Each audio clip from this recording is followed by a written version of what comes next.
Hari Minggu yang indah, aku sedang membual kepada pengasuh Emma tentang petualanganku yang luar biasa. Ya ampun, itu luar biasa. Apa kamu tidak takut? Tentu saja tidak, ayah mengajariku. Kenapa kau masih di sini, Emmy? Bersiaplah untuk les pianomu. Oh, lagi-lagi ibu.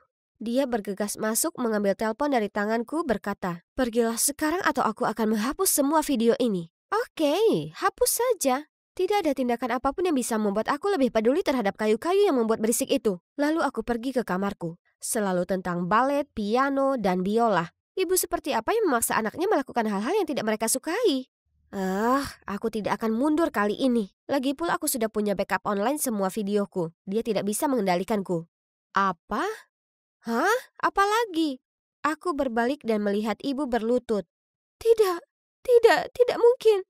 Tadi pagi suamiku masih. Ayah menderita stroke saat melakukan perjalanan untuk mengamati tambang permata. Dan mereka tidak dapat mencapai rumah sakit tepat waktu untuk menyelamatkannya. Bagaimana bisa? Dia bukan cuma sekedar ayahku, dia adalah sahabatku. Aku yakin berita itu sama sulitnya untuk dihadapi oleh adikku Briona. Karena dia selalu menjadi orang yang melakukan ekspedisi bisnis bersamanya. Dia adalah ayah terbaik yang pernah kami minta. Tapi dia sudah pergi, dan rasanya Emma dan Briona adalah satu-satunya yang benar-benar mencintaiku sekarang. Baru minggu lalu ayah duduk di sini, di sampingku. Sayang, tidak baik kamu hanya berdiam diri di rumah dan bersedih. Kenapa kamu tidak pergi keluar dari sini selama beberapa hari? Dan pergi kemana? Minggu depan adikmu akan melakukan perjalanan ke tambang baru. Kamu bisa ikut serta, aku yakin dia akan menikmati kebersamaan ini. Aku tidak tahu, aku tidak suka perjalanan bisnis. Aku yakin kau bisa melakukan beberapa petualangan saat berada di sana. Pasti ada pendakian dan hal-hal yang kau suka lakukan. Sejak kapan ibu mendukung hobiku? Dia pasti tidak ingin aku ada di sini ya. Jika itu yang dia inginkan. Baiklah kalau begitu, tentu saja. Kami sudah hampir terlambat untuk terbang ketika Briona menyadari dia lupa membawa paspornya. Aku menawarkan untuk tinggal bersamanya, tapi dia bersikeras bahwa setidaknya salah satu dari kami harus terbang. Dia bilang akan kembali tepat waktu untuk penerbangan berikutnya, dan kami akan segera bertemu. Jadi aku memeluknya sebagai ucapan selamat tinggal dan menuju ke gerbang. Sambil menunggu kedatangan Briona, aku sudah memesan sesi terjun payung, seperti yang direkomendasikan oleh resepsionis hotel. Hal itu tepat di depanku, tapi cuacanya sepertinya tidak terlalu bagus. Apakah kamu yakin ini normal? 100% itulah yang membuatnya istimewa di sini. Orang-orang datang dari berbagai penjuru hanya untuk menikmati angin ini. Ini yang kamu sebut olahraga ekstrim ya kan? Ya, benar. Ayo. Jadi pada hitungan ketiga, aku terjun bebas. Itu adalah kegembiraan yang tak tertandingi. Sensasi yang luar biasa sampai aku membuka parasutku. Alih-alih melayang perlahan ke tanah, aku malah terbawa hembusan demi hembusan angin. Lalu aku pingsan. Aku perlahan membuka mataku. Apa yang telah terjadi? Apakah aku di surga sekarang? Aku melihat sekeliling dan tidak melihat apapun kecuali pantai dibingkai oleh hutan. Tempat ini jelas sepi. Mungkin tidak selalu sepi. Di sana aku melihat sekelompok orang suku memakai pakaian aneh, memegang tombak. Aku mencoba mendekat untuk melihat lebih baik, tetapi permainan berakhir. Mereka semua menoleh ke arahku. Aku segera merunduk, namun langkah kaki mereka semakin keras. Aku menahan nafasku mengharapkan keajaiban. Oh tidak, ini jelas merupakan akhir hidupku. Tapi tak disangka, tangan itu mendorongku semakin jauh ke dalam semak-semak seolah berusaha menyembunyikanku. Aku mendongak dan melihat seorang pria berbicara satu sama lain dalam bahasa mereka. Pembicaraan terhenti. Sepertinya yang lain sudah pergi. Terima kasih banyak Tuan Tampan. Maaf mengganggumu. Aku akan pergi sekarang. Aku mungkin melepaskanmu, tapi yang lain tidak. Orang-orang ini agresif dan akan menyerang penyusup manapun. Oh, dia bisa berbahasa Inggris? Bagus, aku terselamatkan sekarang. Saat aku mengikutinya melewati hutan, dia tetap diam, tapi mau tak mau aku melontarkan pertanyaan. Dari mana asalmu? Kenapa kamu di sini? Kamu bukan warga lokal kan? Apakah kamu seorang ilmuwan? Bisa beritahu namamu?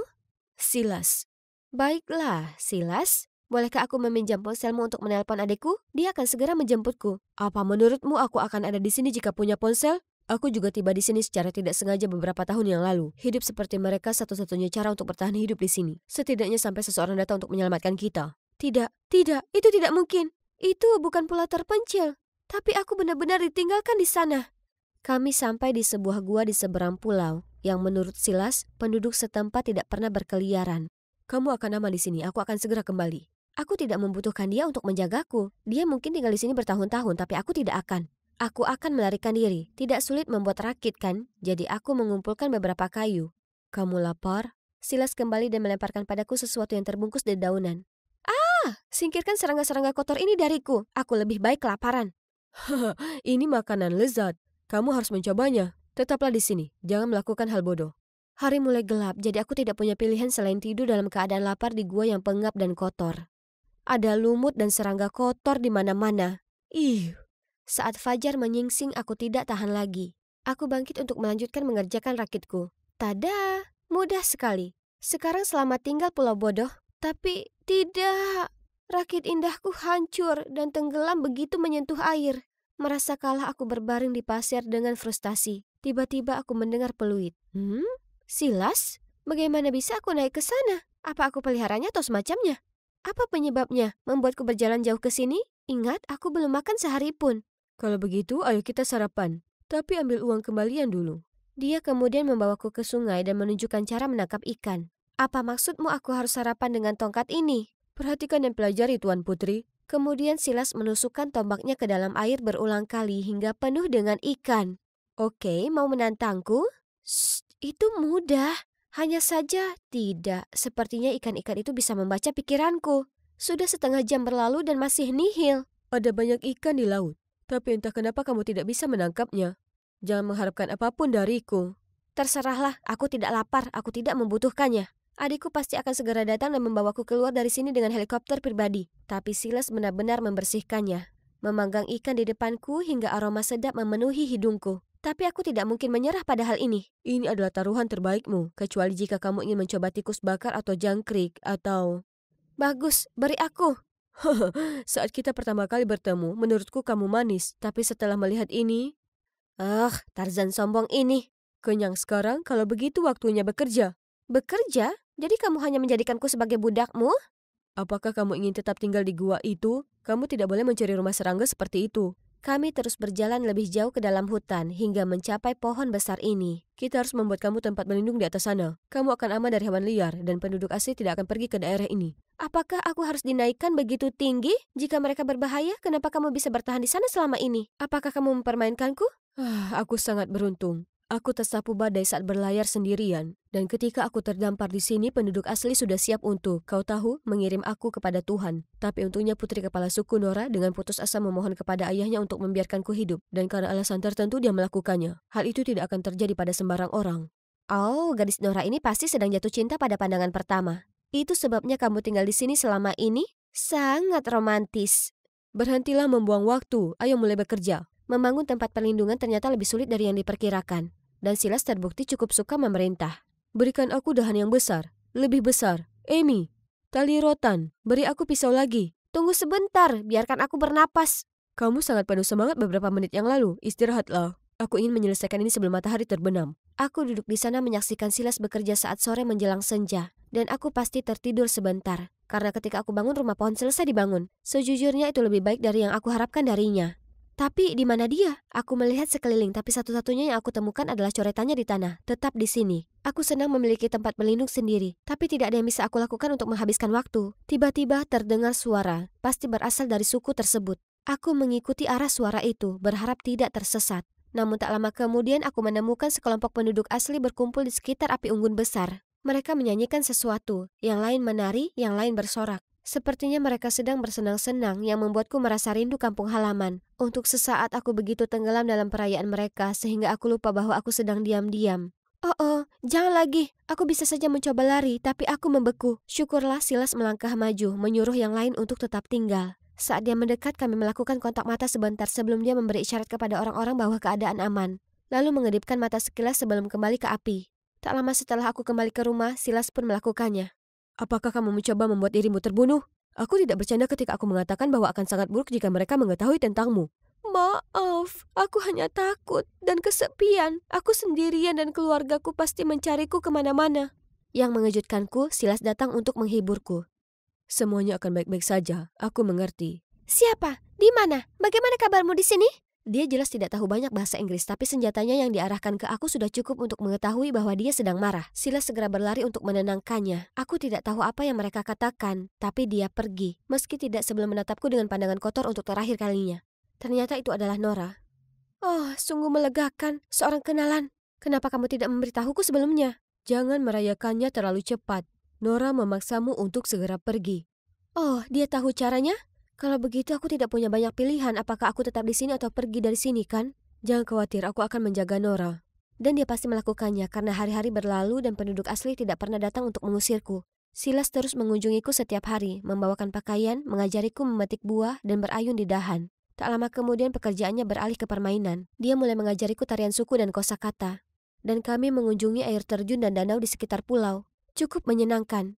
Serasa berpetualang lagi bersama ayah. Percaya diri dengan pengetahuan tentang pulau itu, aku mulai menjelajah sendiri. Tapi Silas tidak mempersiapkanku untuk ini. Seekor macan tutul muncul dan perlahan bergerak ke arahku.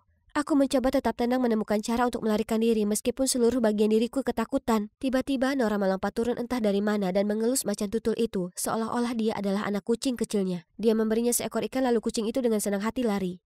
Terima kasih banyak. Aku Amy, teman Silas. Silas? Milikku. Ya, dia milikmu sepenuhnya. Aku sangat membencinya. Aku bahkan tidak akan menyentuh sehelai pun rambutnya. Silas? Aduh, tidak. Nora mendengus keras sebelum pergi. Ini, atau sebaiknya aku tidak membaginya karena kamu sangat membenciku. Oh, hentikan. Hidupku dipertaruhkan. Ini bukan waktunya untuk mengakui perasaanku. Ups, apa yang baru saja aku katakan? Aku terus tergagap, membuat alasan yang tidak masuk akal. Kamu bahkan tidak mendengarkanku, kan? Kamu belum mendengarkan apapun yang kukatakan. Hah? Apa katamu? Dia menyeringai dan pergi tanpa berkata apa-apa. Aku tidak bisa berhenti tersenyum melihat gelang konyol itu. Pulau ini tidak terlalu buruk. Aku memiliki kebebasan yang selalu aku inginkan. Aku bangun saat matahari terbit dan mengalami hal-hal seperti ini. Inilah kehidupan sebenarnya. Suatu hari matahari sudah terbenam dan Silas masih belum juga datang. Aku mulai khawatir saat dia tiba. Bersama Nora, Silas bilang dia ingin membawakanku beberapa pakaian. Aku lega dia akhirnya ingin berdamai. Tapi ekspresinya membuatku bingung. Ketika aku berterima kasih dia tidak mengatakan apapun atau bahkan tersenyum. Kami duduk mengelilingi api. Silas dan aku membicarakan satu persatu hal. Ups, kita mungkin lupa tentang Nora. Tapi kendala bahasa adalah masalah besar loh. Jadi dia hanya duduk merajuk. Tiba-tiba dia berdiri menyebabkan batu bara panas berceceran di sekujur tubuhku. Silas buru-buru membantu membersihkan tanganku sementara Nora bergegas pergi. Apa dia baik-baik saja? Mungkin kamu harus mengikutinya. Tapi Silas meyakinkanku bahwa dia akan baik-baik saja dan pergi mencari getah lidah buaya untuk luka bakarku. Aku pikir dia salah menafsirkan hubungan kita. Apa iya? Karena aku juga berpikir ada sesuatu yang terjadi. Aku terlalu terkejut, namun berhasil menenangkan diri untuk menjawab dengan kikuk. Kata siapa? Aku rasa kamu belum mengajakku kencan, Tuan. Besok akan menjadi kencan pertama kita. Di hutan jamur, bagaimana menurutmu? Aku senang Silas memilih tempat ini untuk kencan, karena segala sesuatu tentang tempat ini sangat menarik dan indah. Tak lama kemudian aku telah berjalan jauh di depan Silas. Aku tahu aku telah melangkah terlalu jauh, namun ada sesuatu yang menarikku semakin jauh ke dalam hutan. Aku berjalan menyusuri gua ini sambil berpikir aku melihat seberkas cahaya di ujungnya. Dan memang ada. Gua itu bukanlah jalan buntu, tapi hanya ditutupi tanaman merambat. Dan, ya Tuhan, ini seperti surga lain yang belum ditemukan. Dan ada puing-puing helikopter tua. Aku segera memanggil Silas, dan dia sepertinya juga tidak tahu apa-apa tentang hal ini. Kami menjelajahi helikopter sepanjang pagi, tapi yang ada hanyalah bongkahan sampah berkarat. Kami hendak pergi ketika Silas menekan tombol dan radio menjadi hidup. Kami telah menemukan hobi baru kami. Sejak itu kami pergi ke sana setiap hari, mendengarkan musik dan rekaman konten di stereo. Namun pada akhirnya kami mendapat sinyal radio yang lemah. Dan untuk pertama kalinya kami memiliki koneksi ke dunia luar. Biasanya aku tidak terlalu peduli dengan berita, tapi aku tergerak oleh cerita yang terdengar familiar. Tepat setelah kematian nama terbesar di industri permata, istrinya diusir dari rumah. Adakah kaitannya dengan hilangnya sang putri bungsu? Siapa yang akan menjadi pemenang perebutan warisan? Apakah ini nyata? Apakah mereka membicarakan keluargaku di radio? Kenapa ibuku pergi? Aku kemudian mengingat perilaku aneh ibu sebelum aku pergi. Dia untuk pertama kalinya mendorongku untuk melakukan petualangan. Dan entah bagaimana aku berakhir di sini. Apakah ini suatu kebetulan?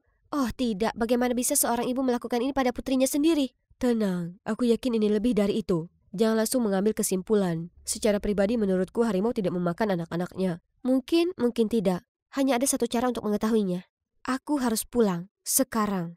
Hei, ini aku lagi, Amy. Terakhir kali kita berbicara aku mendapat penemuan besar. Namun sebelum itu aku akan mengingatkan bagaimana kita sampai di sini. Kematian ayahku membuatku benar-benar terpukul. Jadi ibu tiba-tiba meyakinkanku untuk berpergian untuk mengalihkan pikiranku dari hal itu. Namun alih-alih bersenang-senang, aku malah terdampar di pulau eksotik milik suku asli yang tidak menyukai orang asing ini. Untungnya aku bertemu Silas yang membantuku bertahan hidup di sini dan kami sebenarnya sudah cukup dekat. Kami bersenang-senang sehingga aku sejenak lupa kalau aku harus kembali, sampai aku mendengar rumor bahwa kecelakaan mungkin saja direkayasa. Apakah ibuku sendiri yang menyebabkanku berakhir di sini?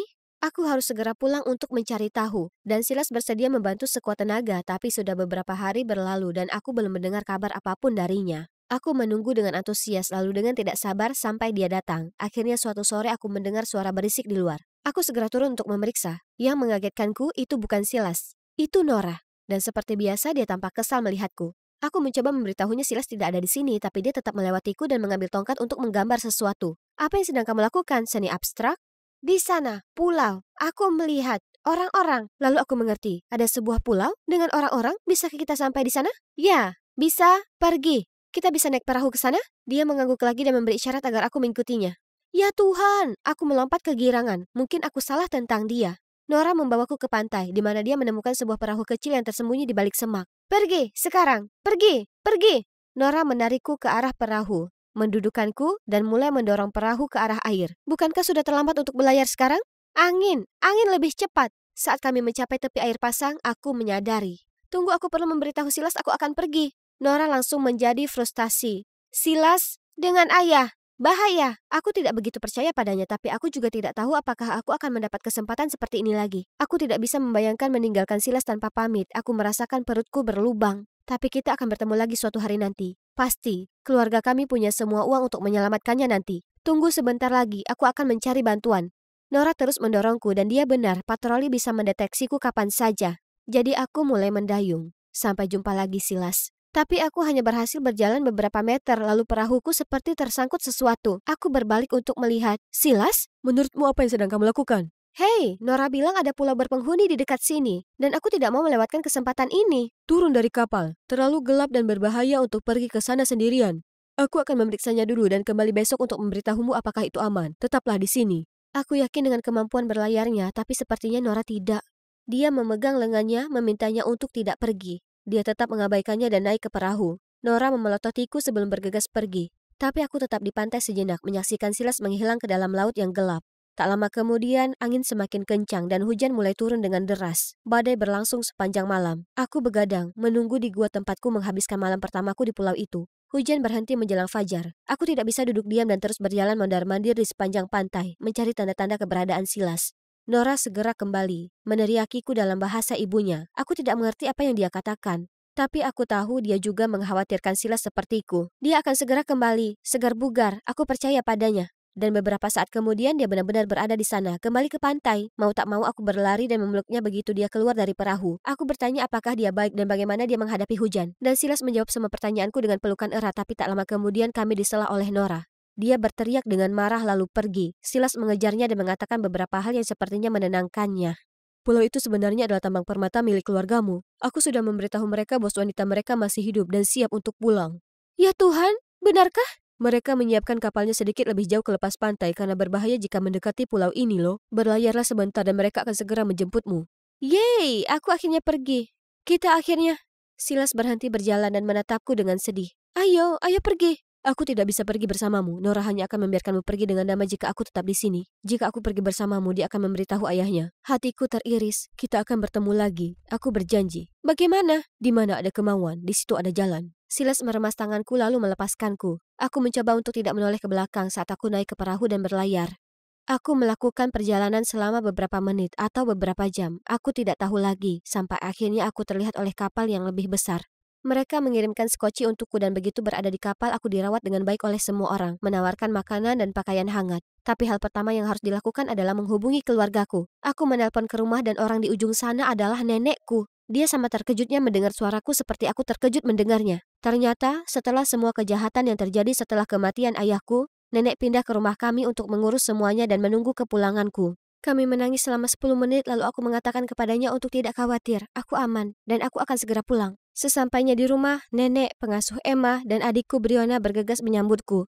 Saat adikku memeluk erat-erat, aku menyadari betapa aku sangat merindukan mereka, dan juga menyadari bahwa ibuku benar-benar tidak terlihat. Tidak ada seorang pun yang menyebut dirinya dengan cara apapun. Aku memberanikan diri untuk bertanya kepada nenekku tentang dia. Tepat ketika polisi mengatakan ada tanda-tanda kecurangan dalam kasus hilangmu, aku sudah curiga.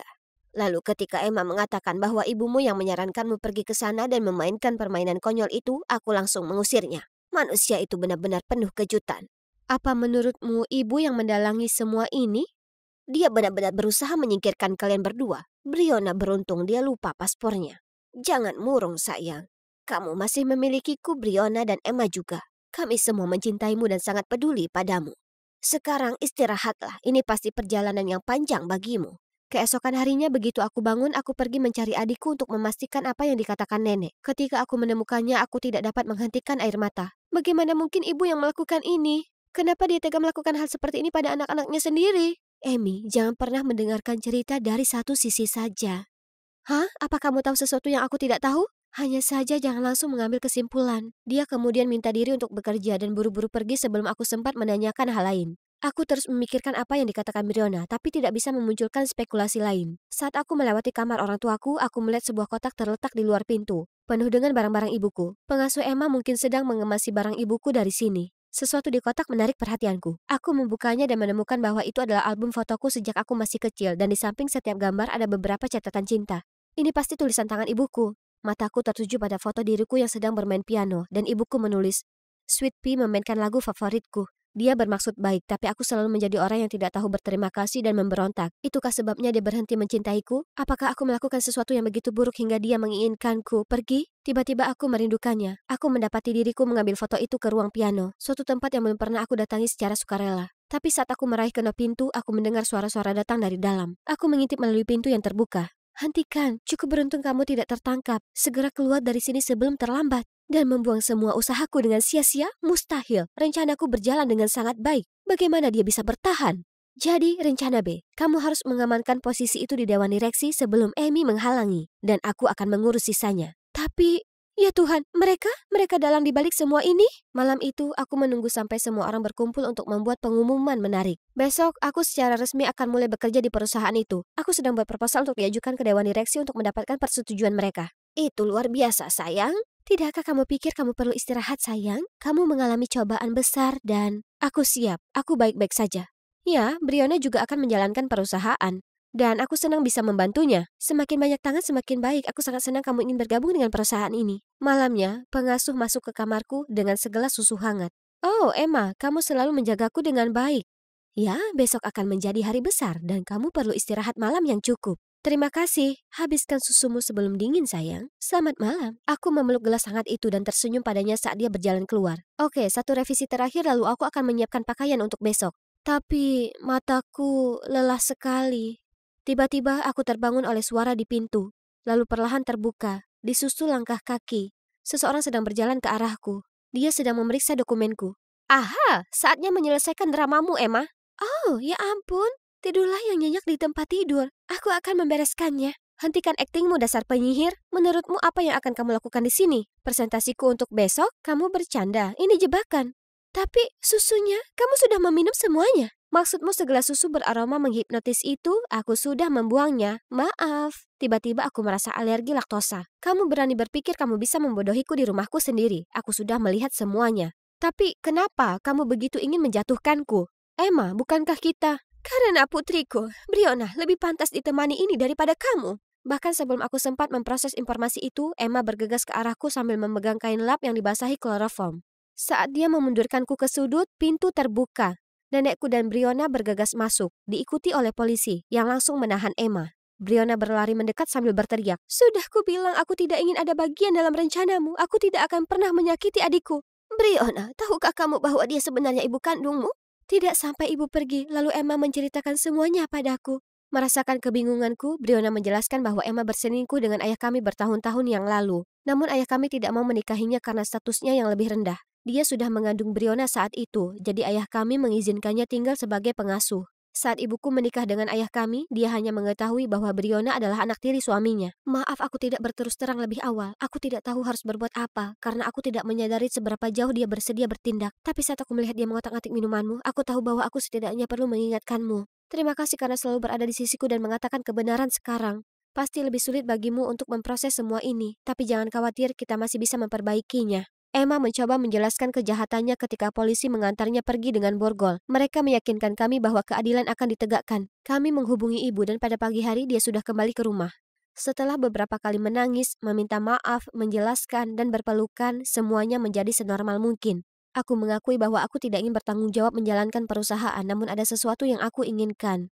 Aku ingin kembali ke Pulau Permata dan mengawasi eksplorasi tambang baru. Apa yang tidak aku katakan adalah alasanku sangat ingin kembali. Dialah satu-satunya yang dapat aku pikirkan saat aku memulai perjalanan kembali ke pulau. Kami naik perahu besar sejauh yang kami bisa sebelum aku harus menaiki perahu dayung agar tidak terdeteksi begitu kami mencapai wilayah asal. Sebelum aku menyadarinya, pulau itu muncul di cakrawala. Jantungku berdebar-debar saat aku mendayung semakin cepat, menunggu saat akhirnya aku bisa melihat Silas lagi. Aku begitu fokus pada daratan di depan, sehingga aku tidak melihat gelombang besar datang dari belakang dan membalikkan perahuku. Ketika aku membuka mata, sekali lagi aku mengira aku sudah mati. Kali ini karena hal pertama yang kulihat adalah wajah malaikat. Silas, Amy, hai, sudah kubilang kita akan bertemu lagi. Namun momenku di surga terganggu oleh kembalinya suku tersebut. Kami dikelilingi oleh penduduk asli yang berteriak dan menancapkan tombak mereka ke tanah. Seorang pria yang lebih marah dan berpakaian lebih khas daripada yang lain melangkah maju. Ini pasti ketuanya. Dia meneriakkan sesuatu kepada yang lain, dan mereka terdiam. Dia berteriak lagi dan semua tombak mereka diarahkan ke arahku dan Silas. Aku menatap Silas, wajahnya tidak berubah. Dia memelukku semakin erat.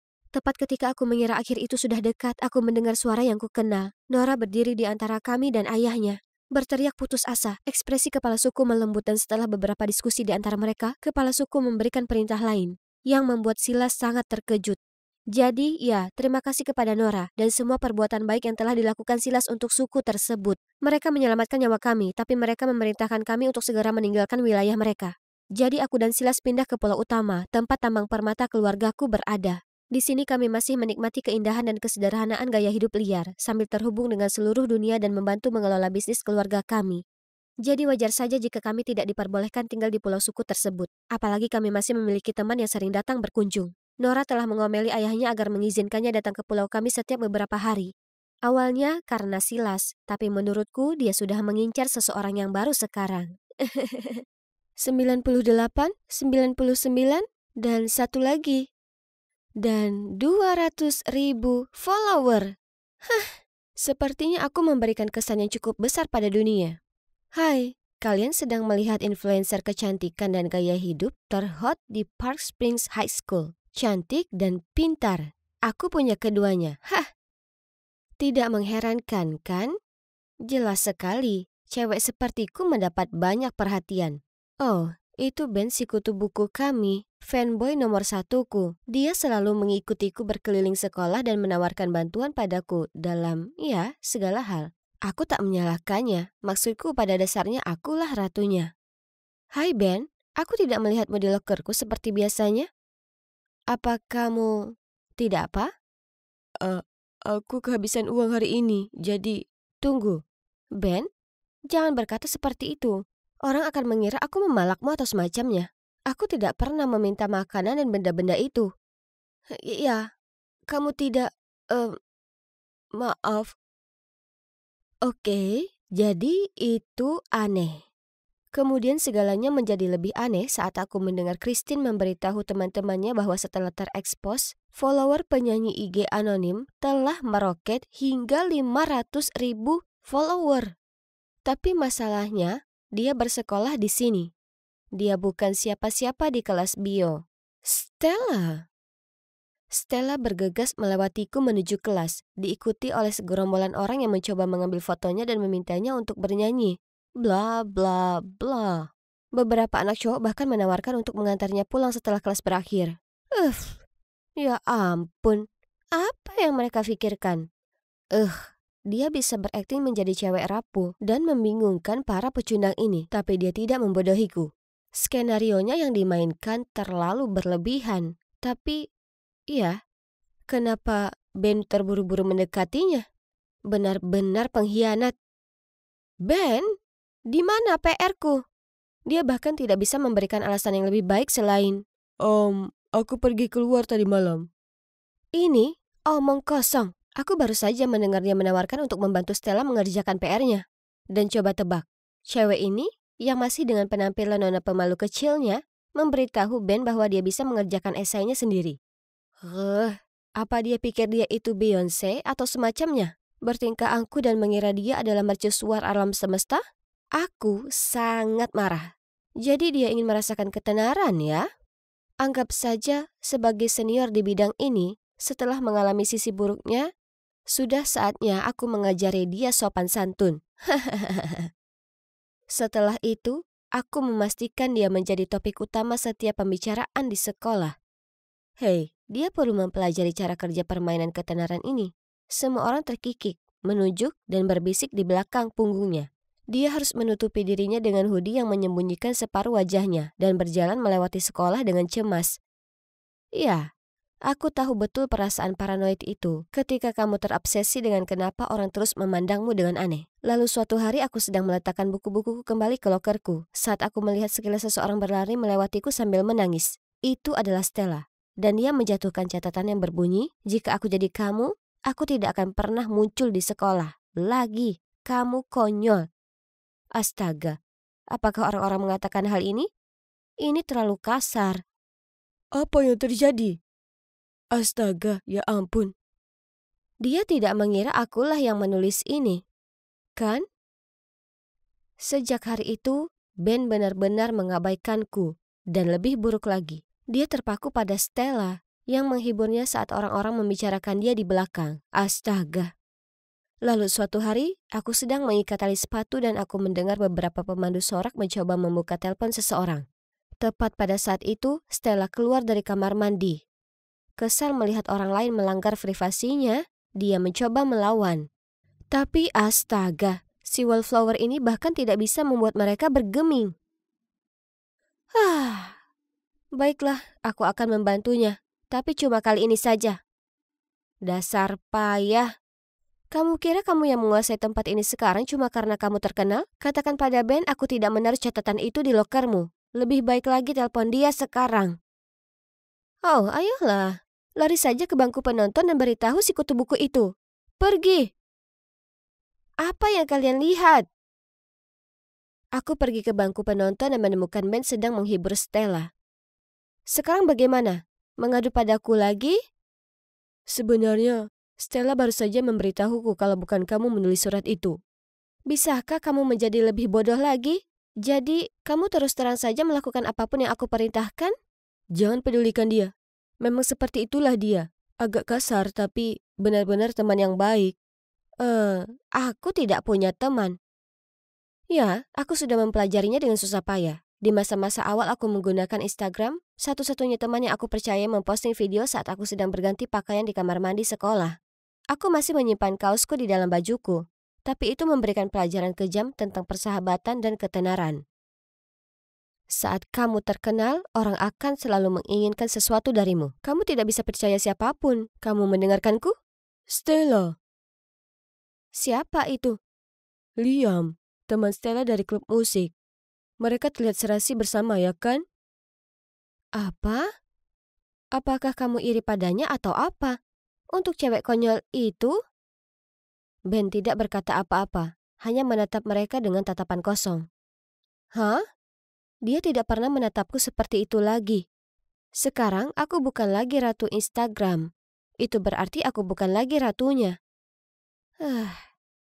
Memang benar tidak ada orang yang bisa kupercaya. Beberapa hari kemudian, ada pertandingan rugby besar. Kami melawan sekolah saingan kami di final. Dan Stella menyanyikan lagu kebangsaan. Bahkan wali kota dan stasiun TV lokal pun muncul. Gila, Ben adalah bagian dari tim Evie. Jadi ketika beberapa cowok memberitahuku Ben ingin bicara denganku, aku pergi ke ruang Evie untuk menemukannya. Apa yang ingin dia bicarakan? Semoga saja tidak ada kaitannya dengan Stella. Tapi sesampainya di sana, tidak ada seorang pun di sekitar. Hah? Tepat pada saat itu, layar memperlihatkan Stella naik ke podium bersiap bernyanyi. Namun alih-alih melodi yang menenangkan, serangkaian suara aneh yang terdistorsi keluar dari mikrofonnya. Apa yang sedang terjadi? Apa yang kamu lakukan di sini? Ashley? Dia mendorongku ke samping dan buru-buru memperbaiki sound system. Dan semenit kemudian, keadaan kembali normal dan Stella dapat memulai kembali lagunya. Ben menatapku dengan pandangan menuduh, lalu menyeretku ke belakang bangku penonton, di mana kami bertemu dengan Stella dan Liam. Lalu Ben memberitahunya bahwa aku telah mengacaukan mikrofonnya. Bagaimana bisa dia mengira aku mampu melakukan hal sejahat itu? Sementara itu, orang Liam ini turun tangan dengan mengatakan bahwa itu mungkin kesalahan teknis. Ya, terserahlah, aku mau pergi. Tapi Liam menyusulku. Aneh, bukankah dia dan Stella punya perasaan? Ia langsung membantahnya dan mengatakan mereka hanya kenalan dari klub musik. Tapi kamu? Aku sudah lama ingin lebih dekat denganmu. Kamu adalah ratu Instagram sejati, bukan Stella. Wow, orang ini buaya kelas atas. Semenit yang lalu, tangannya melingkari Stella. Dan sekarang dia mencoba untuk merayuku. Dia bahkan mulai mencondongkan tubuhnya untuk mencium pipiku. Dengan cepat, aku menghindarinya saat aku melihat ekspresi muram Stella dari belakang. Astaga, sudah waktunya untuk keluar dari sini. Aku tidak bisa tidur nyenyak. Semua stres ini berdampak buruk bagi kulitku. Jadi, aku dengan grogi berjalan di sepanjang koridor sekolah ketika Stella menghampiriku. Itu kamu, kan? Kamu jahat sekali padaku. Mengancam akan menghapus akun IG-ku karena kamu cemburu Ben meninggalkanmu demi aku. Sekarang semuanya benar-benar hilang. Dan itu semua salahmu. Apa yang kamu bicarakan? Aku tidak ada hubungannya dengan akun bodohmu. Ya, aku bergosip tentangmu untuk sedikit mengacaukanmu. Tapi cuma itu saja. Dan kamu pikir aku juga melakukannya? Permisi. Apakah dia mengabaikanku begitu saja? Dan itulah Ben. Temanku yang mengabaikanku tepat pada saat aku sangat membutuhkannya. Dan aku tidak pernah mengancam akan menghapus akunnya. Kenapa dia buat-buat? Apakah dia cemburu padaku dan Liam kemarin? Apa ini? Pesan tak terduga dari Liam berbunyi. Hai Ashley, jangan khawatir sayang, aku mendukungmu. Bagaimana menurutmu kalau kita bertemu jam 8 malam di taman? Si brengsek bermuka dua yang tak tahu malu ini. Apa yang dia lakukan kali ini? Jadi, setelah kelas selesai, aku memasukkan catatan ke loker Stella, berpura-pura menjadi Liam dan berkata, aku punya kejutan untukmu. Sampai jumpa jam 8 malam di taman. Aku tiba tepat waktu dan menemukan Liam sudah menunggu. Dia terus melakukan tindakan gila ini seolah dia jatuh cinta padaku atau semacamnya. Aku bisa membantumu membuktikan segalanya. Dan aku cuma meminta satu permintaan kecil. Yaitu kalau kamu mau jadi pacarku. Kamu bisa melakukan itu? Tapi bagaimana caranya? Ya, kamu bisa saja menyalahkan orang lain. Misalnya, Ben. Oh sayang, kamu tidak perlu melakukan apapun. Datang saja padaku dan biarkan cowokmu ini yang menanganinya. Orang ini membuatku ingin muntah. Tapi aku tetap harus bersikap tenang agar aku bisa mengetahui apa yang disembunyikan oleh cowok ini. Kedengarannya menarik, tapi aku ingin tahu lebih banyak. Bagaimana kamu akan melaksanakan rencana brilianmu? Sayang, aku sudah memiliki semua bukti di tanganku. Maksudmu? Benar. Akulah yang menghapus akun IG Stella dan aku tahu cara untuk menyalahkan orang lain. Apa yang kamu lakukan?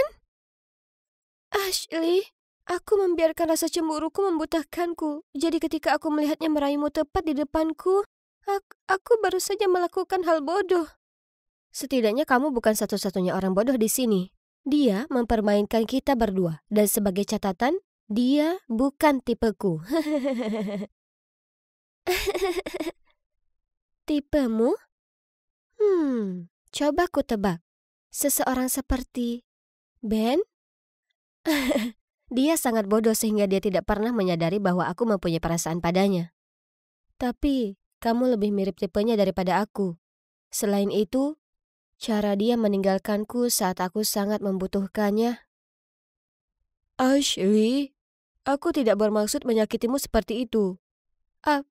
Kamu selalu berada di sana sepanjang waktu? Ya, aku sudah mendengar semuanya, termasuk bagian tentang bagaimana perasaanmu terhadapku. Dengar, itu tidak seperti yang kamu pikirkan. Aku tidak menyukai Stella seperti itu. Masalahnya adalah, aku melihatnya bernyanyi di kedai kopi, dan langsung menyadari bahwa dia adalah penyanyi anonim favoritku di Instagram. Jadi, aku tidak sengaja mengungkapkan identitasnya secara online.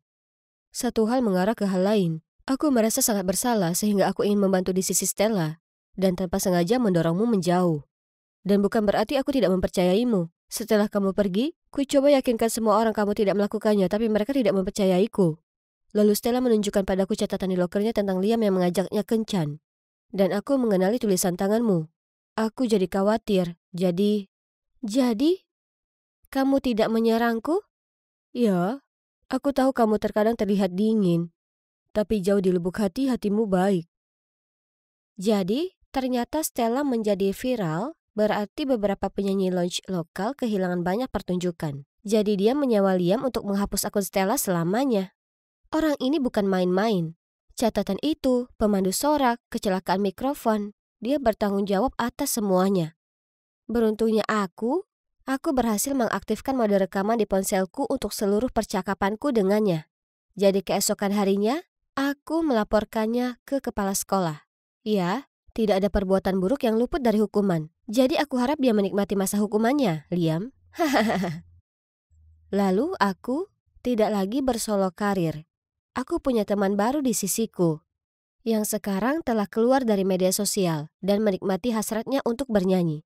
Dan Ben tetaplah Ben. Orang bodoh, tapi orang bodoh milikku.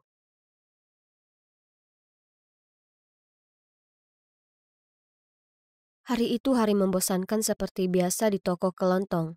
Aku sedang menyusun susu di kulkas saat Camilla, rekan kerjaku, datang dan berkata, "Laila, kau harus membantuku. Aku ada kencan besok malam, tapi aku sibuk. Apa bisa kau saja yang pergi?" Tunggu, apa? Aku bahkan tak kenal teman kencanmu, lagi pula aku ini punya pacar. Lincoln, ingat? Kemudian dia mulai jelaskan padaku tentang layanan kencan ini, dan dia meyakinkanku itu 100% resmi. Kebanyakan hanya pria kesepian yang butuh ditemani. Yang harus kulakukan hanya ngobrol dengan mereka dan tentu saja ada aturan ketat, tak boleh pelukan atau ciuman. Dan di akhir kencan mereka akan membayarku. Tidak, terima kasih. Tak mungkin aku akan lakukan itu. Setelah shiftku, aku pulang ke rumah melihat ibu kosku berdiam di depan pintuku. Dia mulai memakiku kalau aku masih hutang padanya uang sewa senilai 5 bulan. Dan jika aku tidak membayarnya akhir pekan ini, dia akan mendepakku. Aku memohon padanya untuk memberiku lebih banyak waktu, tapi tiada guna. Ya Tuhan, harus bagaimana? Di mana bisa ku dapat uang sebanyak itu dalam waktu singkat? Oh, tunggu dulu. Bagaimana dengan layanan kencan Camilla? Sepertinya aku tak punya pilihan lain, jadi ku telepon dia dan setuju untuk pergi kencan. Jadi, disinilah aku di malam kencanku yang aneh. Ku kenakan gaun paling sederhana yang bisa kutemukan. Oh astaga, tentu saja aku merasa gugup. Aku tak punya ide harus berkata dan berperilaku bagaimana. Oh, itu pasti dia. Ya Tuhan, Camilla, bagaimana mungkin dia lupa sebutkan kalau pria itu berumur 50-an? Orang akan mengira dia sugar daddy-ku. Tetap fokus, Leila. Aku tak bisa mundur sekarang karena tempat tinggalku bergantung hal ini. Jadi, perlahan ku dekati pria itu. Awalnya dia tampak terkejut. Itu jelas, maksudku dia menunggu Camilla. Kujelaskan situasinya padanya, dan dia tak marah atau apa. Dia hanya tersenyum padaku dan kami mulai ngobrol. Namanya Tuan Hall, dia kehilangan istrinya 2 tahun lalu, dan sejak itu dia selalu merasa kesepian dan perlu seseorang untuk diajak bicara. Itulah kenapa dia mulai gunakan layanan ini. Dia sebenarnya cukup mudah diajak bicara, sehingga malam berlalu dengan cepat tanpa ada masalah. Setelah kencan itu dia memberiku sebuah amplop, dan mengatakan padaku betapa dia berterima kasih padaku untuk mendengarkan keluh kesahnya. Aku ingin sekali pulang dan membuka amplop itu. Tapi kemudian dia mulai bicara tentang anaknya yang patah hati. Tiba-tiba dia tanya padaku apa aku mau ngobrol dengannya. Jelas, ku tolak, karena ini hanya sekali untuk membantu Camilla. Lagi pula, aku punya pacar, yang mana dia akan sangat geram jika sampai tahu soal ini. Hari berikutnya ku bayar ibu kos 2 bulan uang sewa dan memastikan padanya aku akan menyerahkan sisanya segera. Tapi yang mengagetkan, dia hanya membentakku dan memaksaku membayar semuanya sekaligus. Ya, kurasa disinilah aku sekarang, di sebuah kafe, menunggu Tuan Hall dan anaknya. Oh, itu dia. Dan itu pasti anak laki-lakinya. Astaga, bisakah dia terlihat lebih kesal lagi? Hai, aku Leila, senang bertemu denganmu. Tak usah repot, aku hanya di sini karena ayah memaksaku. Jadi kita akan segera selesaikan saja. Lela, terima kasih sudah datang. Ini putraku Leon. Tolong jangan ambil hati perilakunya. Kemudian Tuan Hall tinggalkan kami sendiri. Astaga, Leon ini sulit sekali. Setiap pertanyaan yang kuajukan, dia cuma angkat bahu dan mendengus. Lalu akhirnya dia bicara. Dengan sinis berkata, Jadi, Lela, kuharap uangnya sepadan. "Apa? Sungguh tak sopan." Lalu dia melanjutkan, Kau pasti putus asa. Apa kau tak malu pada dirimu sendiri? dia orang terkasar yang pernah kutemui. Tapi, ya, aku putus asa butuh uang. Jadi kuhela napas dalam-dalam, lalu mulai cerita padanya tentang diriku. Saat waktu habis, kuucapkan selamat tinggal padanya dan pergi. Sungguh pengalaman yang tak mengenakan, tapi paling tidak itu terakhir kan? Salah, karena Tuan Hall memintaku bertemu dengannya beberapa kali lagi. Siapa aku untuk membantah? Maksudku aku butuh uangnya. Tapi Leon mulai membuatku jengkel, karena yang dia lakukan hanya menyenderkan badan di kursi, menyeruput minumannya, dan tak berkata apapun. Jadi, aku yang harus bicara terus. Aku mulai cerita padanya semua hal, tentang masa laluku, keluargaku, dan teman-temanku, dan bahkan rencana masa depanku. Dan Leon hanya duduk di sana mendengarkan semuanya. Untungnya akhirnya selesai. Lalu Tuan Hall membayarku, jadi aku tak harus bertemu Leon lagi. Karena beberapa minggu terakhir disibukkan dengan kencan bersama Tuan Hall dan putranya, aku tak sering bertemu dengan Lincoln. Jadi, di akhir pekan, kuundang dia datang ke tempatku dan masak untuknya. Kami duduk di sofa sambil nonton film saat Lincoln berkata dengan nada serius. Lela, kita perlu bicara. Tapi tiba-tiba ponselku berdering. Itu Tuan Hall. Aku segera ke balkon untuk mengangkatnya. Dia ingin aku jadi pasangan Leon di pernikahan putra tertuanya. Dan dia mau membayar double. Itu kedengarannya mengerikan. Tapi selain uang sewa, aku juga harus bayar biaya kuliah dan makan. Dan gajiku yang tak seberapa dari toko kelontong tak cukup untuk menutupi semuanya. Jadi, dengan enggan aku setuju. Saat aku balik ke dalam, kutanya Lincoln apa yang dia ingin katakan padaku. Dengan ragu dia berkata kalau dia harus melakukan perjalanan bisnis selama 2 minggu. Ya, mungkin itu yang terbaik, supaya aku bisa pergi dengan Leon tanpa khawatirkan pacarku. Aku sangat merasa bersalah. Aku janji ini akan jadi yang terakhir kali aku mau melakukannya. Leon datang menjemputku, dan segera saat dia melihatku memakai gaunku, dia bersikeras aku tak bisa pakai gaun jelek itu. Dia sangat tak sopan. Kubilang aku tak punya lagi yang pantas. Lalu diantarnya aku ke dress butik, lalu menyuruh staf ambilkan aku gaun tercantik di toko untuk kucoba. Oh ya ampun, itu memukau. Aku takjub saat kulihat diriku di cermin. Ya, aku jelas tampak luar biasa memakainya, dan Leon pasti juga berpikir begitu, karena dia tak bisa alihkan pandangan dariku. Sayangnya aku tak sanggup beli.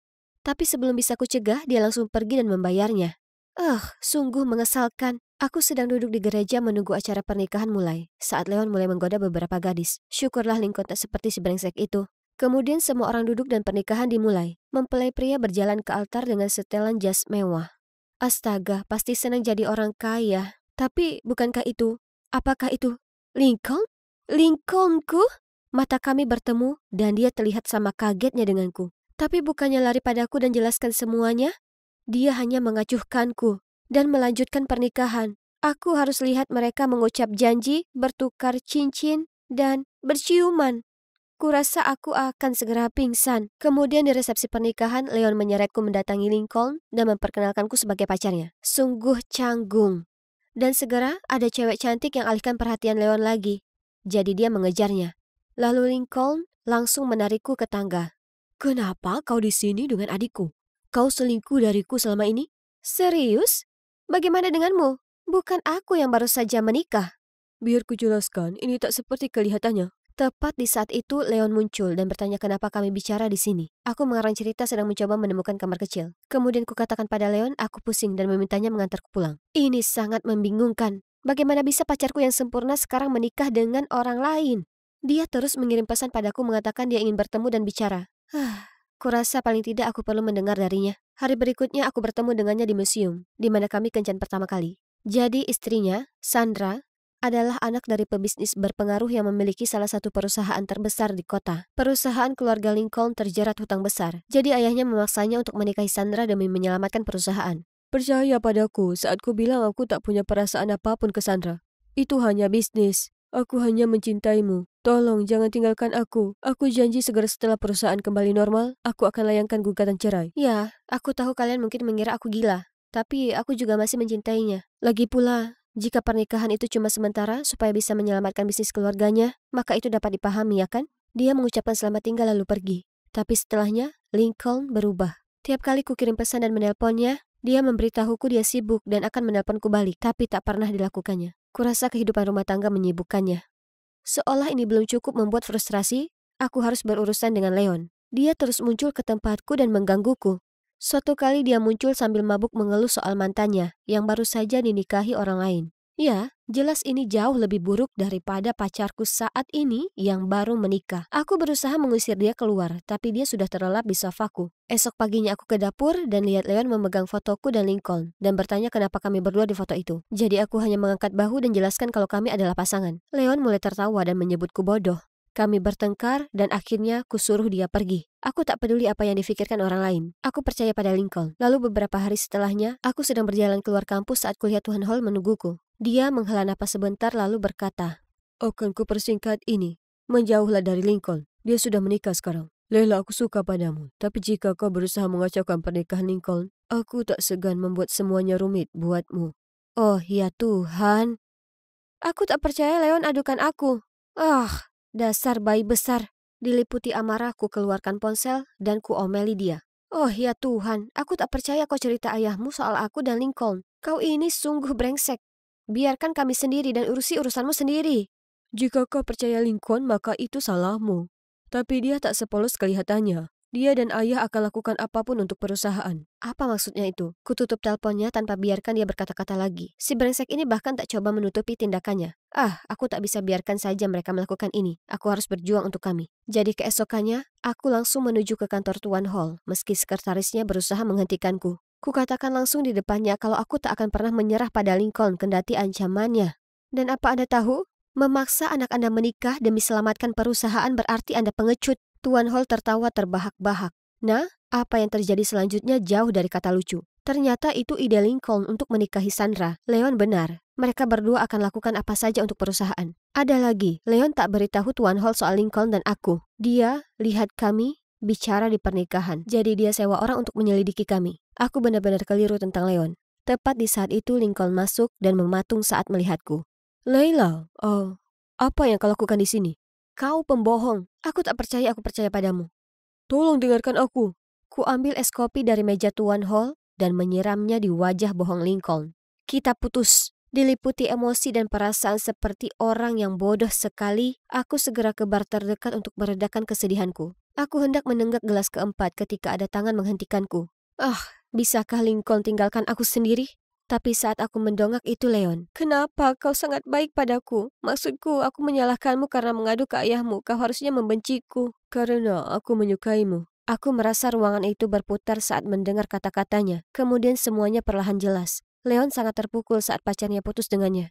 Dan ketika dia tahu dia lakukan itu untuk bisa bersama kakaknya. Ya, kalian mendengarku dengan benar. Mantannya itu tak lain adalah Sandra.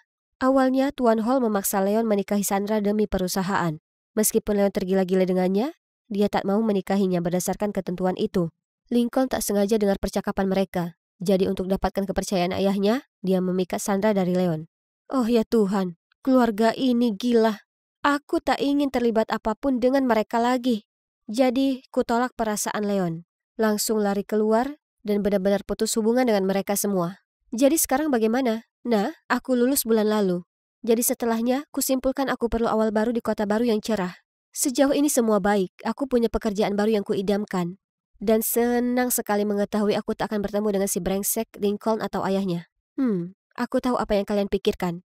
Bagaimana dengan Lincoln? Ya, suatu hari, aku sedang jalan keluar dari apartemenku. Ketika kulihat wajah yang tak asing. Ya, itu dia. Ternyata saat Leon dengar kalau aku pindah ke kota lain, dia juga pindah. Menurutku itu manis bahwa dia berniat meninggalkan keluarga, teman, dan pekerjaannya hanya untuk bersamaku. Mungkin ini waktunya untuk perlahan membuka hati untuknya. Bagaimana menurutmu? Ya, waktu yang akan menjawab. Sayang sekali ceritaku harus berhenti di sini.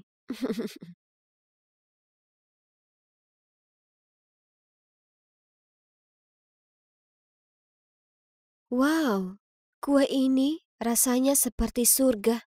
Kuulurkan tangan untuk mengambil satu lagi saat ku dengar eraman dari belakangku. Kusuruh kau jadi anggun, ya tidak? Kemudian ibu menarikku untuk menyapa pasangan berpenampilan intelek ini. Lagi, mereka melihatku ke atas ke bawah lalu berkata, "Ku dengar kau adalah pianis berbakat. Kami ingin dengar kau bermain." Hah? Piano? Aku tak pernah main itu sebelumnya seumur hidupku. Sebelum aku bisa berkata apa-apa, ibu menimpali. "Sayang, pergelangan tangan Pibi terkilir. Mungkin lain kali." Aku memandang ibu kebingungan. Bagaimana bisa ia berbohong seperti itu? Astaga. "Bu, kenapa ibu bilang aku bisa main piano?" "Ah, ya. Aku mungkin menyombong ke mereka kalau semua anak adopsiku itu luar biasa." Aku bisa berkata apa? Semua ibu membanggakan anak-anak mereka, ya kan? Dan ya, aku tumbuh besar di panti asuhan. Sebelum ibu menerimaku masuk ke keluarganya. Tempat ini cukup megah. Hah? Awalnya aku dapati tempat ini luar biasa. Dan akhirnya tersesat saat coba temukan kamarku. Untung ada beberapa saudara adopsi di sekitar yang menunjukkanku kemana harus pergi.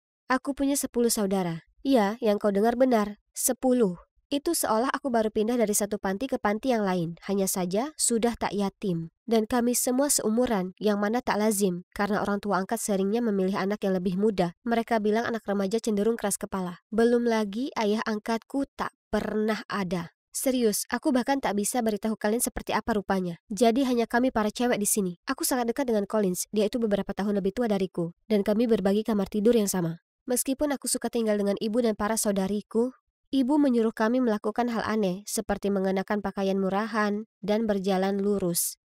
Parahnya, ibu memaksaku belajar main piano. Aku ini tak bakat musik sama sekali. Aku baru saja membuat kebisingan. Ia juga mengajariku cara makan dengan benar, tapi itu agak terasa seperti sesi pelatihan anjing. Aku hanya diizinkan makan saat ia memberi aba-aba. Dan pada saat aku baru terbiasa menggunakan peralatan makan itu, makanannya sudah habis.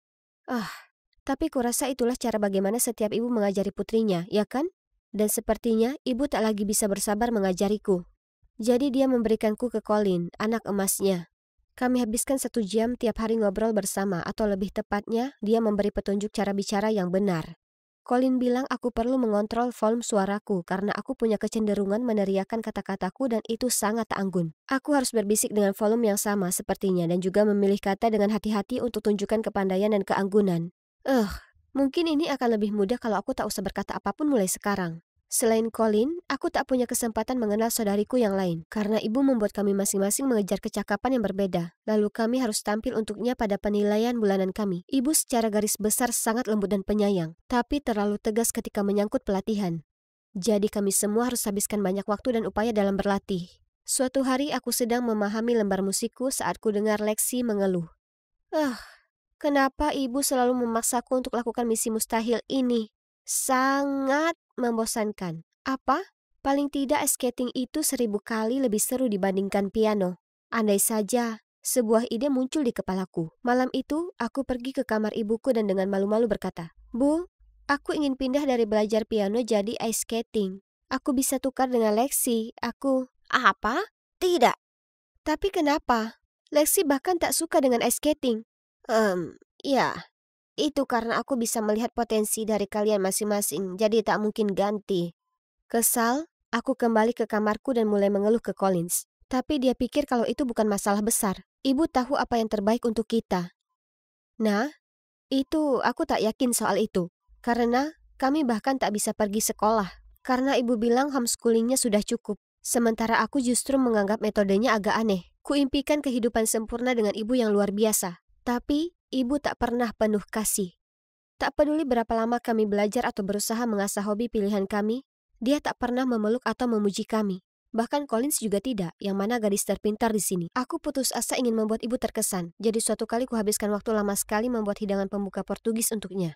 Tapi yang dilakukannya hanya menggigit sekali dan berkata itu lumayan. Aku tanya apa ibu tak menyukaiku, tapi dia hanya menjawab dengan nada menggeram, kalau dia sedang membantu kami berada di posisi tinggi di masyarakat dan kehidupan yang cerah. Tapi aku tak perlu hal tersebut. Aku hanya ingin ibu menyukaiku. Tempat ini begitu sesak, dan satu-satunya saat aku bisa bernapas lega adalah ketika aku bertugas beli roti hari Jumat pagi. Lalu tiba-tiba ada yang menepuk pundakku, yang membuatku sangat terkejut sampai ku jatuhkan barangku. Hei, ini sungguhan kamu. Tapi, apa yang salah denganmu? Kenapa jalanmu aneh? Satu-satunya hal yang kulakukan dengan baik adalah membeli roti, dan sekarang kau mengacaukannya. Lihat. Jet menunduk untuk memungutnya untukku. Dia masih saja kasar seperti biasa, tapi aku masih tetap iri dengan jiwa bebasnya. Kami dulu pasangan yang sempurna di panti asuhan dan cukup memalukan untuk diakui. Tapi aku dulu sangat nakal dan sering mencuri dengannya. Kau bisa mencuri lebih. Ingat trik kita? Aku harus beritahu kau 3 hal. Pertama, aku sudah diadopsi. Yang kedua, keluarga yang mengadopsiku kaya. Dan yang terakhir, aku ini dididik jadi wanita terhormat. Jadi, tak ada lagi mencuri. Itu konyol. Aku juga punya 3 hal untukmu. Aku juga diadopsi. Orang tuaku sangat menyayangiku. Oh, dan mereka adalah polisi. Kami saling pandang dan tertawa terbahak-bahak. Jadi, kami berdua tertangkap, ya kan? Jet dan aku duduk di bangku taman terdekat untuk bertukar kabar. Lalu saat aku curhat tentang keluarga baruku, dia menyelaku. Kedengaran aneh buatku. Kenapa mereka hanya mengadopsi gadis remaja? Lalu pelajaran pelatihan dan evaluasi bulanan itu untuk apa? Kemudian, Jet bersikeras dia akan selidiki keluarga adopsiku. Itu konyol. Tapi ngomong-ngomong, senang bisa bertemu dengan seorang teman. Dan kami setuju untuk kumpul tiap hari Jumat setelahnya. Dan ini dia penilaian pertamaku.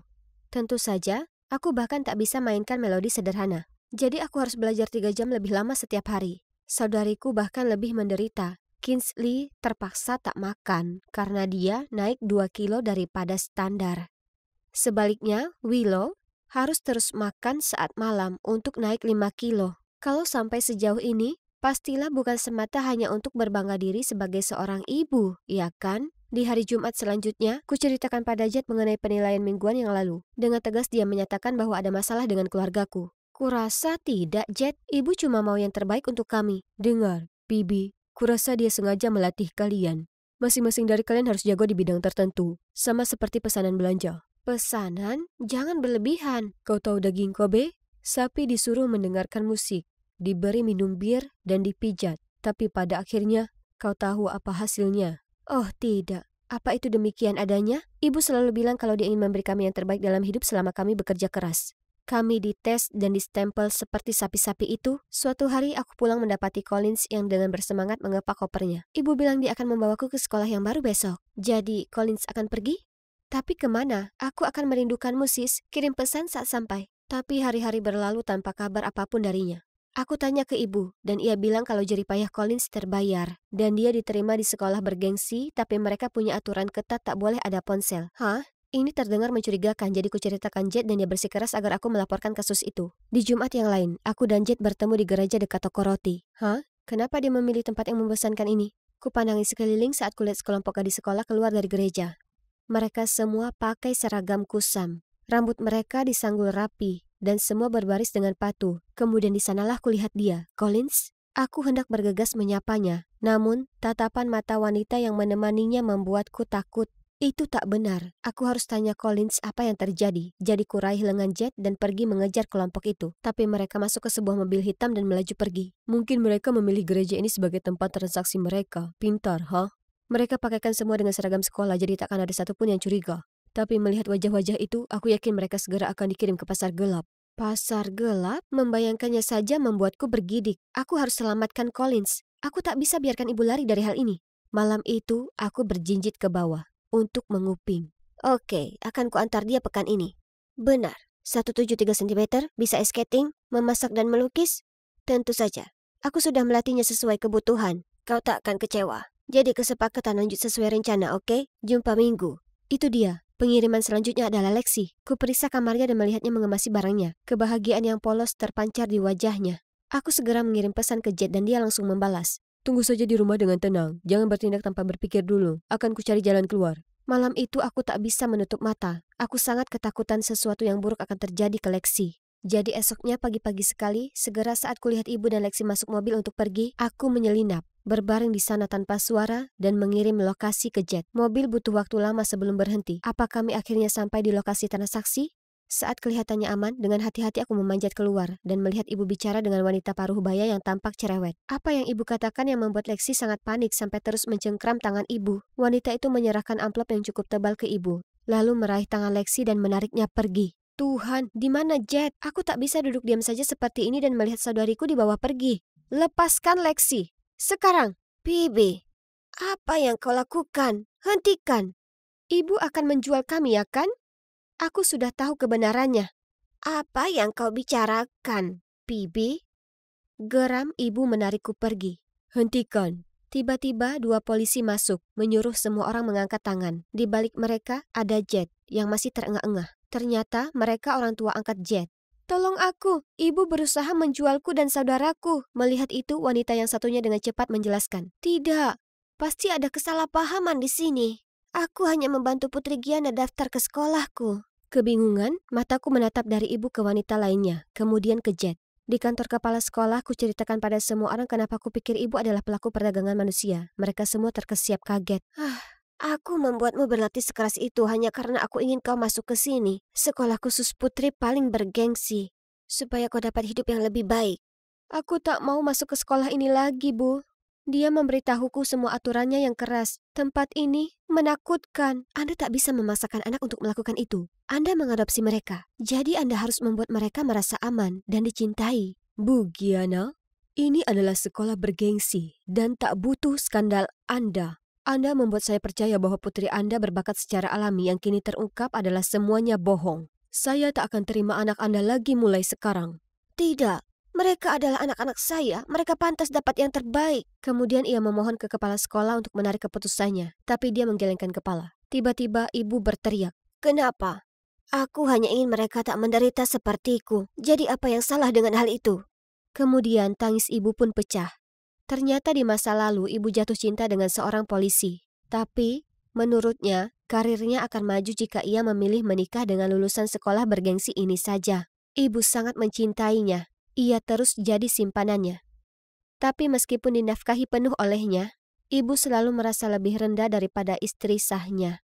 Terutama saat suaminya dengan bangga menyombongkan istri dan putri-putrinya yang pintar. Kemudian saat ia ingin membangun keluarganya sendiri, suaminya tak mengizinkannya. Pada akhirnya, dia putuskan untuk mengadopsi gadis-gadis dan melatihnya untuk menjadi hebat supaya mereka bisa masuk ke sekolah ini, tak peduli latar belakang mereka. Jadi itulah alasan kenapa dia lakukan ini pada kami. Aku harus akui, aku merasa agak kasihan padanya. Semua ini mungkin hanya untuk meringankan luka di masa lalunya.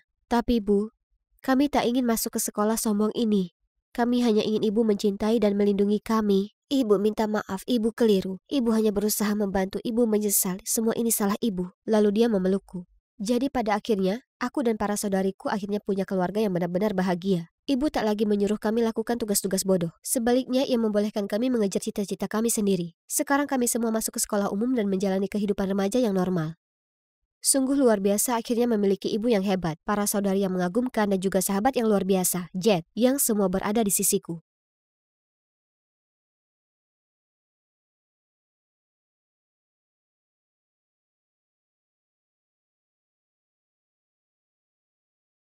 Oh Tuhan, tak bisakah ku selamatkan satu dari deburan ombak yang tak kenal ampun? Apakah semua seperti yang kita lihat atau terlihat bukan mimpi di dalam mimpi? Menurut sang penyair, dunia ini dan kehidupan yang ada adalah ilusi dari realita yang tak nyata. Para filsuf menyebutnya argumen mimpi dan hipotesis mimpi. Wah, sungguh pelajaran yang menarik. Ngomong-ngomong, lihat sinar matahari yang masuk melalui tirai. Cantik sekali. Cuaca seperti ini memang membuat suasana hatimu melayang ya? Iya, benar. Tapi ingat, tak ada bunga yang tak berduri. Sinar mentari itu mungkin tampak gemilang, tapi itu akan menyilaukan matamu. Ya, aku tahu. Para pelayan selalu memberitahuku cahaya matahari adalah musuh bagiku. Untuk mata biru sensitifku yang cantik, melihatnya sekali saja dan aku tak akan bisa melihat apapun lagi. Itulah kenapa aku tak pernah diizinkan meninggalkan kastil ini. Para pelayanku semuanya tampak identik dengan topeng itu ya kan? Saat aku masih kecil, tentu saja aku penasaran dan menarik salah satunya hingga lepas. Sebagai hukuman, aku tak diberi pencuci mulut seminggu penuh. Dan parahnya lagi, itu tak sebanding. Karena wajah pelayan itu sangat biasa saja. Topengnya terlihat jauh lebih baik. Bagaimanapun, kurasa yang terpenting adalah mereka merawatku dengan sangat baik. Setiap hari mereka membawakanku makanan, air, dan pakaian baru. Aku sedang menyesap sup kentang daun bawangku. Ketika ku dengar teriakan, "Biarkan aku keluar!" Penasaran, aku pergi dan sembunyi di pojok dan melihat 2 pelayan berusaha mengunci gadis yang berteriak itu ke sebuah ruangan. Aku tak pernah melihat gadis itu di kastil ini sebelumnya. Aku penasaran apa dia berasal dari dunia luar. Kasihan dia. Sepertinya dia tak bisa mengontrol dirinya sendiri. Dunia di luar sana itu menakutkan. Mungkin itu sudah membuatnya gila. Sangat aman berada di kastil ini. Aku bisa main sepanjang hari, melukis, dan membaca. Oh, sungguh menenangkan. Tapi aku masih tak bisa berhenti memikirkan gadis malang itu. Aku penasaran apa yang akan terjadi padanya. Jeritan itu tak berhenti, dan aku rasa penasaranku menguasaiku. Jadi aku menyelinap ke kamar gadis itu. Shh, berhenti berteriak. Tak ada satupun yang mendengar. Siapa kamu? Namaku Nona. Siapa namamu? Nona itu bukanlah nama. Apa kau bodoh? Itu cuma nama. Semua di sini memanggilku begitu. Gadis ini sangat keras kepala. Dia sepertinya waspada terhadap segala hal. Gadis kecil dari dunia luar yang malang. Setelah melalui banyak kegigihan, dia beritahu aku kalau namanya Nora. Aku hendak bertanya kenapa dia di sini. Ketika tiba-tiba, dua pelayan muncul dan menyeretku pergi. Nona, Anda tak seharusnya berinteraksi dengan gadis jahat ini. Dan Anda tak boleh terlambat untuk kelas membordir Anda. Senang akhirnya bisa bicara dengan gadis seumuranku. Dan harus kuakui karena sifatnya yang kurang ajar itu, menurutku Nora itu cukup menarik. Selama kelas, aku terus memikirkan bagaimana aku bisa menyelinap dan menemuinya lagi. Aduh, jeritan gadis yang menyebalkan itu membuat jariku tertusuk. Aku berlari untuk memeriksanya, tapi para pelayan langsung menghalangi jalanku. Mungkin aku bisa memberi pengertian kepadanya? Percayalah, terakhir kali aku bicara padanya dia bersikap benar-benar normal. Para pelayan yang putus asa saling berpandangan, lalu membiarkanku mendatanginya. Seperti dugaan, saat ku dekati Nora, dia berhenti berteriak. Hei, ini Ariana. Itu nama asliku. Berteriak tak akan berguna di sini. Berpura-puralah kau mendengarkan perkataanku, maka aku akan membantumu keluar. Para pelayan cukup terkejut ketika Nora langsung menenangkan dirinya sendiri dan menunjukkan tanda mengikuti arahan. Jadi mereka biarkan kami lalu pergi. Kami mulai ngobrol, dan sejak saat itu para pelayan membiarkanku menemui Nora setiap hari. Dia beritahu aku kalau ibunya meninggal. Dia memberi Nora alamat untuk mencari ayah kandungnya yang tak pernah dijumpainya sebelumnya. Nenek Nora membantunya mengatur pertemuan dengannya dan membawanya ke titik pertemuan. Dia sangat gugup, tapi sekaligus senang akhirnya bisa ketemu ayahnya. Dan awalnya, ayahnya baik dan menawan seperti bayangannya. Tapi kemudian tak disangka, tepat setelah mereka pisah dengan neneknya, dia membawa Nora ke sini dan membiarkan orang-orang bertopeng itu menguncinya. Tapi kau beruntung berada di sini, karena di sini aman. Tidak, tidak begitu. Itu hanya apa yang mereka ingin kau percaya. Kemudian Nora memberitahuku tentang dunia luar, tentang teman-temannya, sekolah, dan mall perbelanjaan. Setiap hari, dia bahkan menggambarkan untukku lukisan dunia luar. Indahnya kenangan bersama keluarganya, ibunya yang meninggal, dan juga ayahnya, meskipun dia hanya baru sekali bertemu dengannya. Keluarga? Apa itu? Semua yang kutahu adalah para pelayan tak berwajah. Hari berikutnya ketika aku mengunjungi Nora, dia tiba-tiba mencengkramku. Sis, kita harus keluar dari sini. Apa maksudmu? Ini rumahku. Tidak, bukan. Ini penjara. Siapa yang tinggal di dalam sini 14 tahun lamanya, hah? Ini karena mataku. Aku akan buta jika aku keluar sana. Para pelayanku hanya ingin yang terbaik untukku. Itulah mengapa mereka menjagaku. Apa kau gila? Kau sudah ditipu. Coba pikirkan, apa kau tahu siapa yang melahirkanmu? Dan kenapa orang itu meninggalkanmu dengan orang-orang ini? Atau orang-orang inilah yang membawamu pergi dari ibumu? Apa kau tak ingin tahu kebenarannya? Ini adalah rumahku, ya kan? Tapi memikirkan apa yang baru saja Nora katakan, begitu juga dunia luar yang selalu dia bicarakan setiap hari. Kurasa akan menarik untuk menjalaninya sendiri. Aku hanya harus berusaha melindungi mataku. Jadi, aku menyelinap ke ruang pembantu dan mencuri kunci pintu depan. Saat kami mendekati lorong utama menuju pintu, kami lihat seorang wanita bertopeng berdiri di dekat seorang pria. Di lengannya ada seorang gadis muda, tertidur pulas. Hah? Itu ayahku. Apa? Apa dia datang untuk menjemputmu atau apa? Apa kau tak lihat mereka semua berada di pihak yang sama? Dan dia adalah biang keladinya. Aku mengintip lebih dekat ke arah mereka dan melihat wanita bertopeng dengan rambut perak dan bergaun mewah. Bukankah itu pengujiku? Dia tinggal di ruangan besar dan mengunjungiku tiap minggu untuk menilai pembelajaran dan etiketku. Ibu, bagaimana kau akan menangani kasus ini? Tinggalkan saja dia di ruang kosong di ujung lorong. Sedangkan Nora, kurasa dia akan menyesuaikan diri dengan baik dalam waktu seminggu atau lebih. Kemudian kita bisa mulai pelajaran etiket dan budaya untuknya. Nora yang mana? Ah, aku ingat. Lagi pula, kau harus menahan diri sedikit.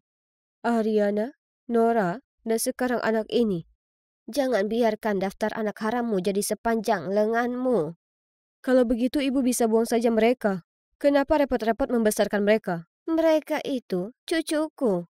Mereka tak boleh berakhir seperti tikus jalanan itu. Dan siapa tahu, mereka mungkin akan berguna. Tapi ini harus jadi yang terakhir. Kita tak boleh ambil resiko Laura tahu tentang kita. Itu akan merusak nama baik keluarga kita. Apa kau mengerti? Aku tahu, tapi jangan takut, karena istriku itu baik dan bodoh. Dia benar-benar tak tahu menahu tentang masalah ini, berkat langkah cerdasmu. Jadi, apakah kami adalah anak haram pria tak berhati ini? Dan karena tipu dayanya, dia memaksa kami untuk tinggal dalam kegelapan? Aku tak ingin terkurung dan dibohongi lebih lama lagi. Kami harus kabur. Sejak saat itu, Nora terus berpura-pura dan berperilaku baik seperti malaikat, yang akhirnya membuat kami diizinkan untuk belajar bersama. Dan hari ini adalah harinya. Ariana mengalami kejang-kejang. Kita harus bawa dia ke rumah sakit sesegera mungkin. Namun, sebaliknya para pelayan menelpon dokter untuk datang. Oh tidak, rencananya adalah untuk kabur ketika kami dibawa keluar. Jika dokter datang kemari, dia akan tahu kalau ruang-ruangku ini dicat dan lenganku ini akan terungkap. Oke, rencana B. Aku masih berbaring di ranjang memainkan peran jadi pasien. Sementara Nora mengunci pintu kamar lalu ke kamar mandi menjerit. Tolong, ada laba-laba raksasa di sini. Sesuai dugaan, dokter pergi memeriksa. Lalu Nora langsung menguncinya di dalam. Lalu kami segera mengambil tali simpul yang terbuat dari kain di kelas bordir dari bawah ranjang. Lalu kemudian kabur lewat jendela. Ah! Tanganku kuletakkan ke kepalaku segera setelah aku turun. Aku tak menyangka akan secerah ini di luar. Ini membakar mataku, Nora. Apa? Tak ada waktunya untuk histeris. Kau akan tamat jika terjebak di sini. Buka saja matamu dan lari. Ayo cepat. Tapi aku takut. Hah? Tak ada yang terjadi? Mataku sepertinya baik-baik saja. Tapi tak ada waktu untuk merayakan. Karena kemudian kulihat, oh Tuhan, beberapa pelayan mengejarku. Nora menarik tanganku dan lari ke arah taman. Untungnya, kami sudah di luar pandangan mereka saat guk-guk. Seekor anjing pemburu muncul entah dari mana dan menggonggong pada kami. Aku jongkok di semak-semak dan memperhatikan Nora melambaikan tangan ke anjing itu dan kemudian menepuk-nepuknya. Wah, ajaib! Anjing itu anehnya langsung jadi penurut dan menuntun kami ke tempat rahasia. Sebuah lorong seukuran anjing. Aku ragu, tapi melihat para pelayan yang mendekat ke arah kami, dengan enggan aku pun segera masuk melewatinya. Aku tak percaya kuserahkan takdirku di tangan gadis ceroboh ini. Dia bilang kita harus ke rumah neneknya segera untuk minta bantuan. Dan apa itu yang berlarian ke sana kemari di jalanan? Kenapa benda itu mengeluarkan suara berisik yang keras dan mengganggu? Dan kenapa Nora melambaikan tangan? Apa dia ingin mereka berhenti? Sayangnya, tak ada yang melakukannya karena dia bukan seorang putri. Kami terus berjalan hingga kami temui sesuatu yang disebut Nora truk terparkir di pinggir jalan. Dia bergegas mendekat lalu membantuku naik ke belakangnya. Oh, truknya penuh dengan pisang. Kujejali mulutku penuh dengan pisang untuk mengusir laparku. Sementara pemandangan terus berubah. Truk itu berhenti, dan kami segera turun sebelum tertangkap. Aku memegangnya erat, ketakutan dengan semua orang yang ada di sekitar kami. Mereka terus menatapku. Dan mode pakaian apa itu? Mereka semua tampak sangat aneh.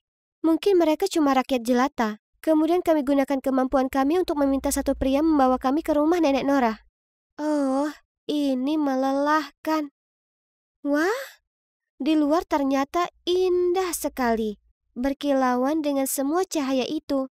Dan ada pameran segala benda yang ada di dunia seperti makanan, mainan, bunga, dan bahkan makhluk hidup. Iya, semuanya. Tapi yang paling penting adalah mataku tak sakit menatap semua benda berkilauan itu. Sama sekali. Nenek Nora sepertinya baik. Tapi rumahnya penuh dengan benda aneh. Sementara Nora memberitahunya apa yang terjadi, kudapati diriku sendiri merasa tersihir dengan kotak hitam yang bisa bicara di dinding. Tiba-tiba, Nenek Nora menuntun kami keluar ke truknya yang jauh lebih kecil dan membawa kami ke suatu tempat yang disebut kepolisian. Mereka semua pakai pakaian seragam yang lucu dan menghujani kami dengan lusinan pertanyaan yang membingungkan. Dan apa tepatnya kartu identitas itu? Beberapa hari kemudian, ada berita bahwa kepolisian telah menangkap yang kusebut ayahku, nenekku, dan juga para pelayan. Sesuai dugaan, dia adalah penjahat wanita. Jadi saat kekasihnya memintanya menghidupi anak-anaknya, dia sangat takut istrinya tahu. Jadi dia mengambil anak-anak ini dan mengurung mereka di kastil. Mereka kini menunggu yang disebut persidangan, yang kata Nora merupakan tempat orang jahat mendapat ganjaran. Wah, dunia luar sangat sibuk. Aku tak sadar akan ada begitu banyak wajah tak bertopeng. Dan kotak berbicara yang aneh itu masih membuatku terkejut, terutama saat seseorang memegang senjata. Nora bilang saat aku lebih bisa menyesuaikan diri dengan hidup baruku, aku akan mulai sekolah dengannya. Dan suatu hari aku bahkan akan belajar cara mengemudi truk yang lebih kecil itu. Tapi pertama-tama, dia akan mengajariku cara dandan seperti yang lainnya. Dan menggunakan balok ini untuk berkomunikasi dengan mereka. Dunia ini membingungkan. Tapi aku yakin dengan bantuan Nora aku akan segera bangkit. Meski sebatas supaya aku tahu cara menanggapi tetangga yang tampan itu.